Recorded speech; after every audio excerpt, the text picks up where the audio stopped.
1,000 monkeys descend on their lunch. The potatoes are free and served buffet style. It's not a convention of Japanese macaques. They're here as a cabaret, entertainment for people. The troop's population increased because the living is easy. They've become a city of monkeys, strangers in a place of plenty, looking after number one. Like us, they are intelligent primates, quick to learn, but also quick to exploit.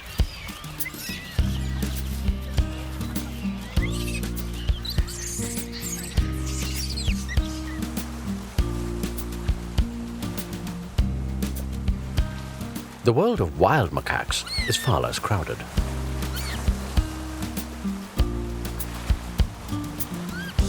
And intelligence is applied to survival. Anything they can eat, they will eat. Macaques have conquered all Asia by such opportunism.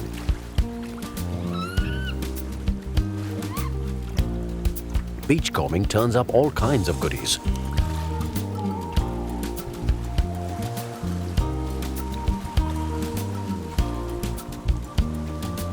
And the youngsters copy their parents at the seaside.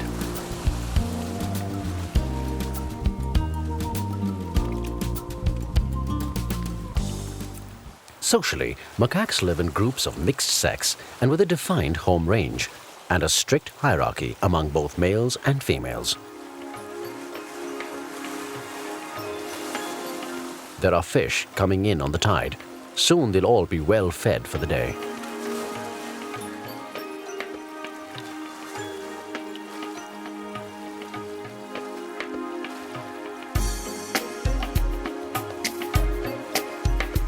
In this complex society, where everyone knows their place, grooming is more than a hygienic pastime. There are rank orders being established and maintained. They have expressive faces, which together with postures and gestures and calls, they use in a subtle language understood by all.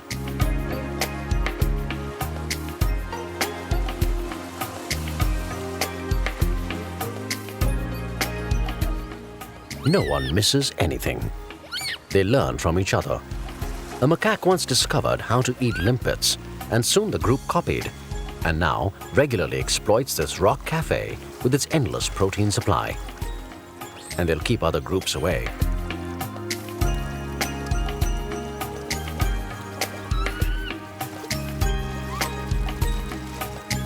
This one's discovered they're a little looser underwater, but more hazardous to reach.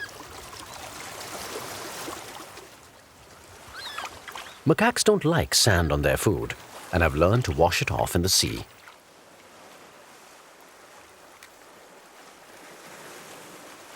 So intelligent are they and quick to learn that people have exploited them. In southern Thailand, this big-tailed macaque doesn't have to walk on two legs. The owner just likes it that way. The monkey's also going to work. The man has trained the monkey from birth to select and pick ripe coconuts.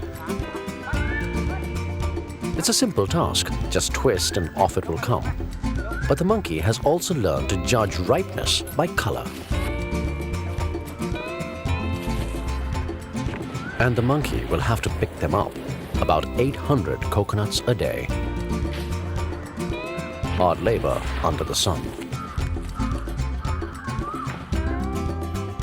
We can hardly complain when such intelligent animals make monkeys out of us, and some macaques in India are doing just that. At the Durga temple in Varanasi, macaques enjoy holy status and are protected, but no one has to bring them an offering of food. So they've turned to crime. These are monkey muggers, and they select their victims intelligently. The women and the children are an easier touch.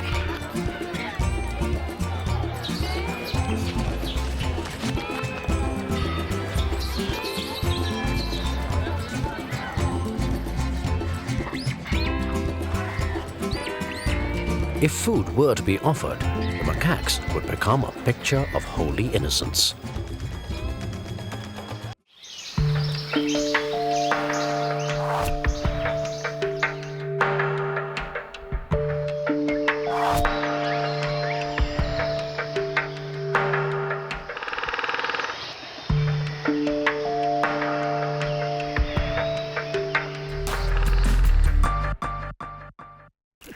Into the sunlight of a brief Arctic summer in Russia struggles a snow goose chick.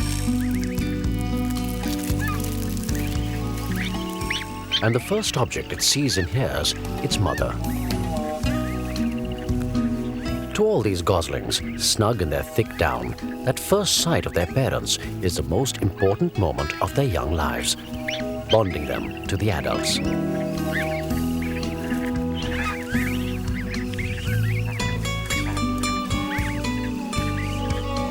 When mother and father move, they'll follow, pulled by the invisible chains of the natural process of imprinting.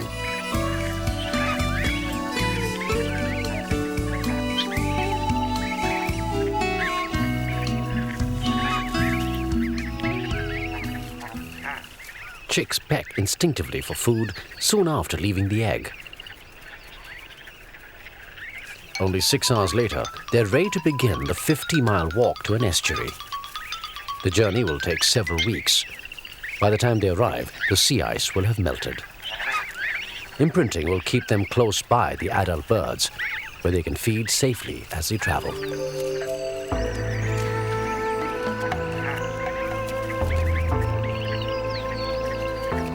The chicks have never seen water before. They've not had instruction in swimming, but they follow their parents fearlessly to the sea.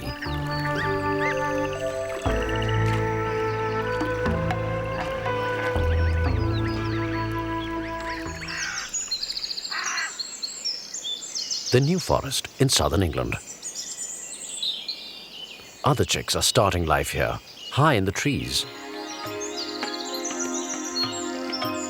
A mandarin duck has raised her brood in a tree hollow nest. Like the snow geese, they are imprinted on mother, so must follow no matter what befalls them.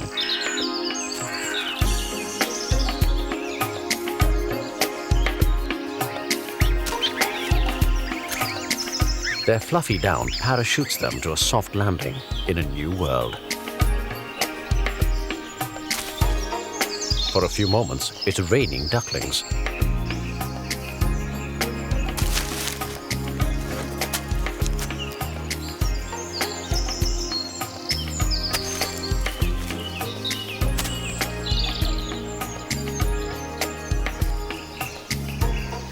Mandarin ducks are birds of the Far East.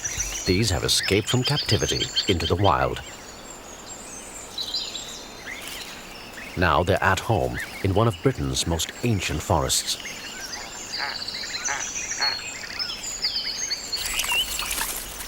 Obedient to their parents' calls, they take to the water for the first time in their lives. The parents raised a brood here last year and will return again and again to this area.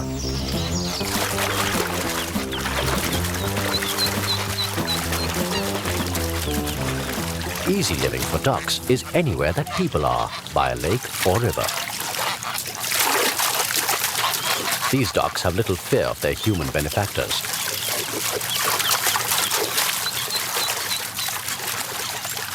Thousands of years ago in China, when rice was first being grown, ducks were brought under human control. Today, here in Bali, the same technique is in use.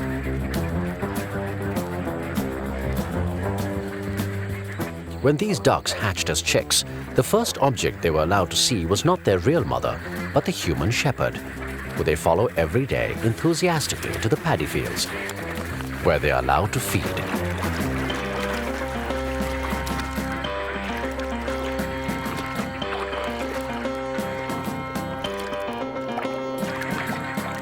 They are also imprinted on each other, and that holds the flock together.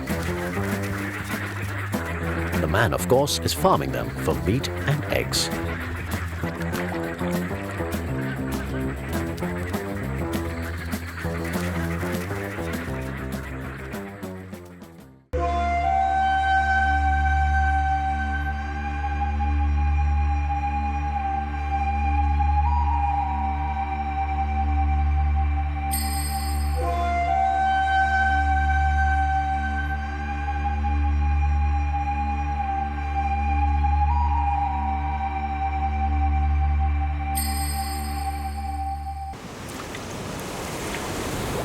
Water dissolves limestone. On a grand scale, that process creates caves.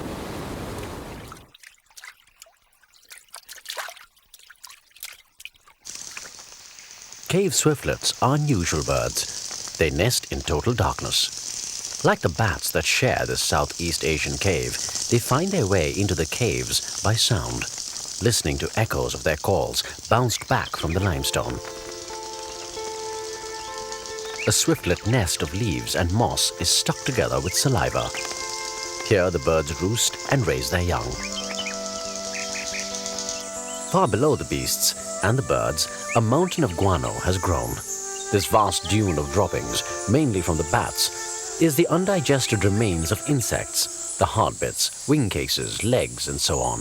It's all food for golden cockroaches and other scavengers of the heap. Swiftlet guano consists of eggshells and feathers and insect bits, nourishment for the caterpillar of a moth. It's a case moth, traveling in a protective jacket of insect fragments sewn together. It's also a relative of the clothes moth in your wardrobe. In its own way, a cave full of animal remains, wool and such. Our ancestors first encountered the moth problem in a cave. Their animal skin clothes no doubt became moth-eaten. Life in any cave depends on food being brought in from outside. Swallows and house martins nest safely on cave walls, and the nest is also home to the caterpillar of the case-bearing moth. It needs a case because without it, it might get fed to the chicks. That's better. Now it can clean up the debris in a nest more safely.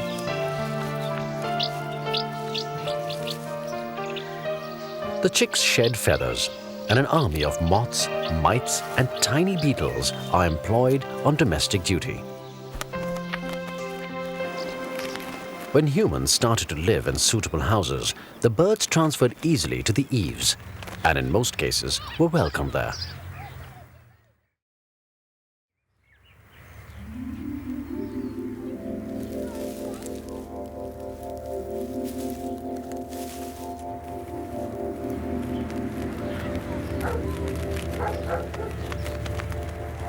The nests, of course, also contained the fleas, moths, and mites that found themselves one stop away from entering the giant nest that we call home.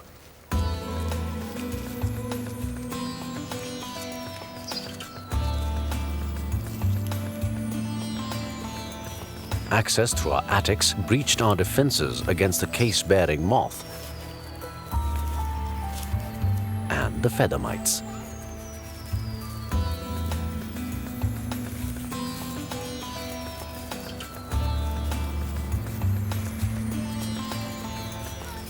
And soon there were spider beetles and a host of other nest dwellers at home in our rugs. The bird's nest had become a Trojan horse, smuggling a hungry army into our wardrobe.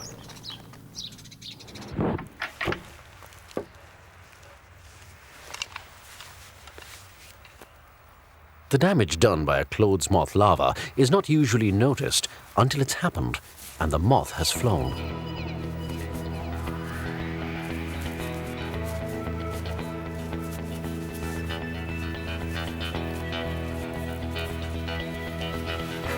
Just as the larva disguises itself in the bird's nest to avoid being eaten by the bird, so it spins a silk and woolen coat of whatever colors are around and will undercover munch and pollute its way through our expensive clothes.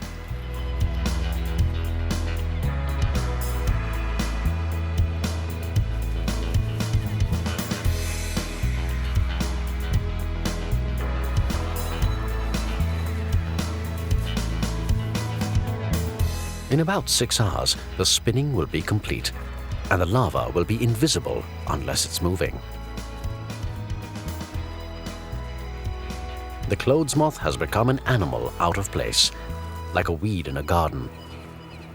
In our nest, it is a most unwelcome guest.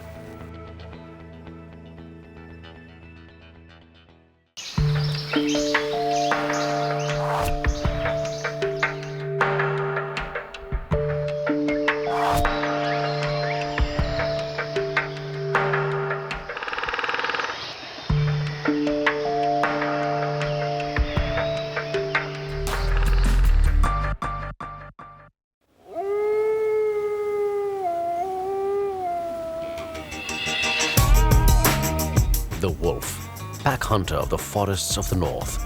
Intelligent, social animals, communicating by sound and body language. They were the ancestors of the dog, whose long partnership with us is unrivaled.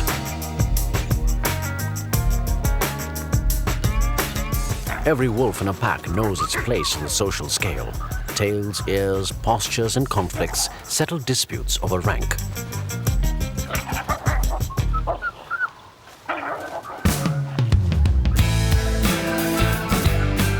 A female coming into heat raises tensions among the males.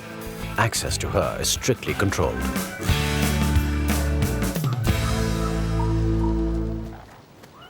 Ineligible subordinate males are firmly put in their place.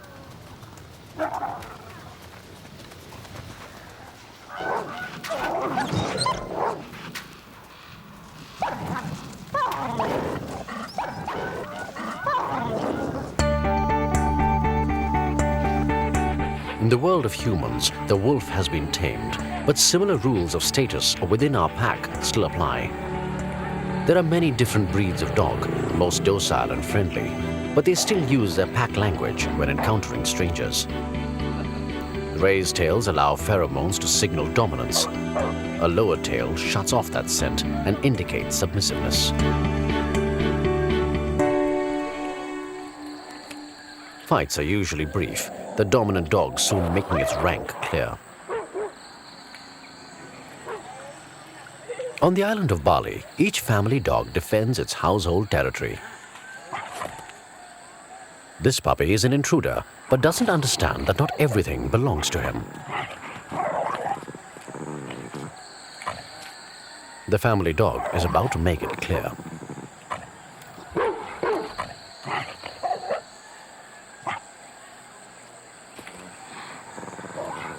Slowly, the pup realizes that there are more important dogs around than he is.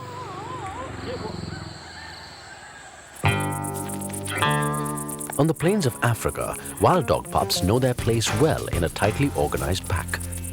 This litter will await the return of the hunters, a pack of non-breeding adult relatives led by a single breeding pair, the parents of the pup. In stalking posture, the leaders single out a young gazelle.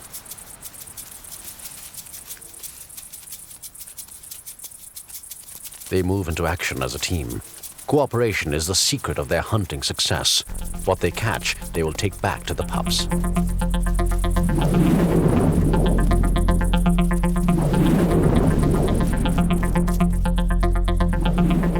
This youngster is separated from its parent, and the pack closes in.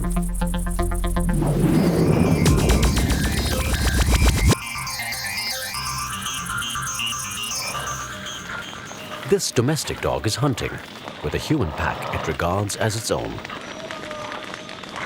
Their common quarry is wild pig.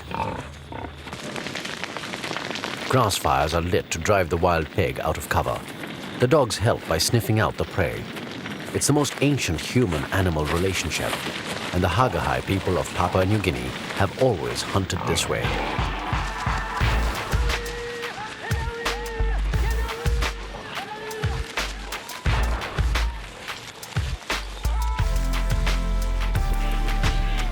The men have their prize, but the dogs cornered the pigs for them and now catch rodents as their reward.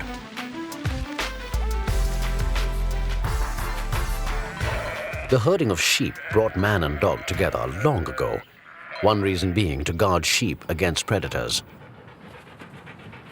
The wolf in Italy was defeated in its plundering by a domestic relative in disguise. That's a dog. It looks like a sheep. The dog is called a maremma. In a way, it's a wolf in sheep's clothing.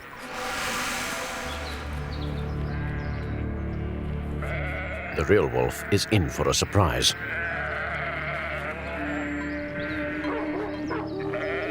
A ferocious sheep that barks like a dog.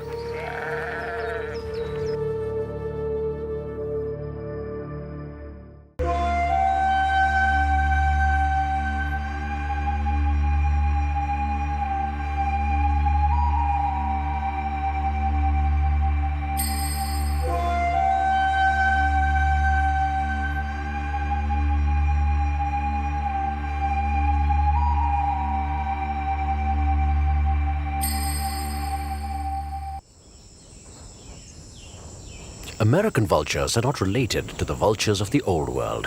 They're just shaped to do a similar job. The turkey vulture, common in North and South America, is almost as big as an eagle, soaring over the canopy of this rainforest on wings 2 meters wide. In Africa, vultures find their food by sight, but carrion is readily visible on grassland. Many animals die in these trees every day, but out of sight, so turkey vultures use their noses.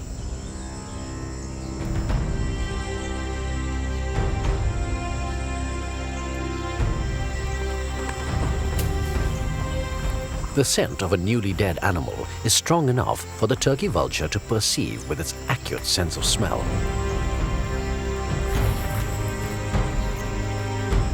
But the turkey vulture may soon be forced off the carcass it sniffed out by gatecrashers that only have greedy eyes. Needing to eat quickly, they squabble over the dead sloth or monkey fallen on the forest floor.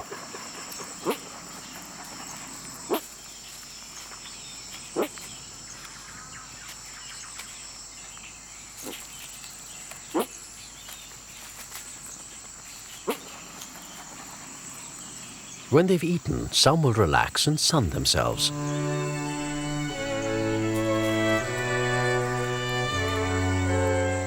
Without the help of those remarkable nostrils, none of these birds would be able to find food at all.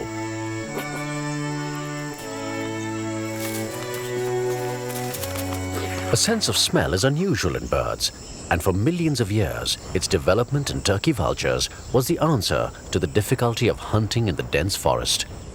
When people began to change the world, the turkey vulture's special skill became a very useful talent.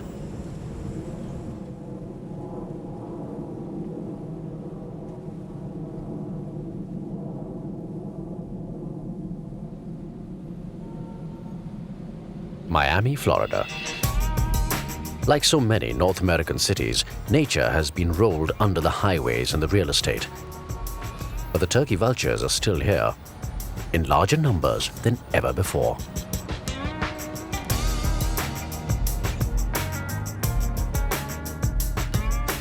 There's not much forest here, unless you count the downtown high-rise blocks. As good a perch for city vultures as any. There are many mouths to feed here. Obviously, the noses have been a great success. But when the wind is in the right direction, what appetizing smells do they detect?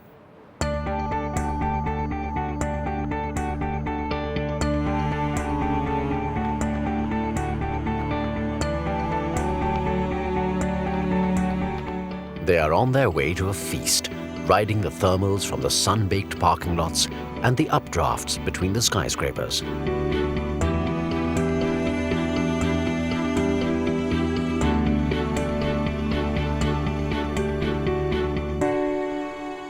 To the turkey vulture, the air must seem to quiver with tantalizing smells, the odor of human refuse. The birds are winging their way to the municipal dump to dine al fresco. Last week's TV dinners, the leftovers of millions, are today's turkey vulture's delight.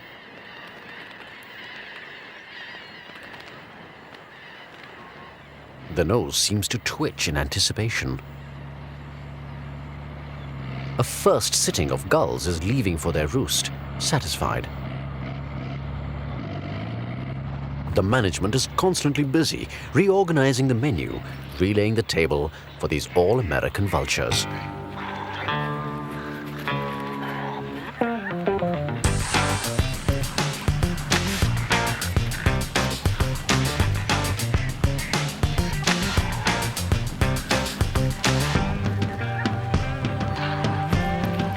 These are birds with an ancient nose for opportunity, living in this new world of second-hand fast food.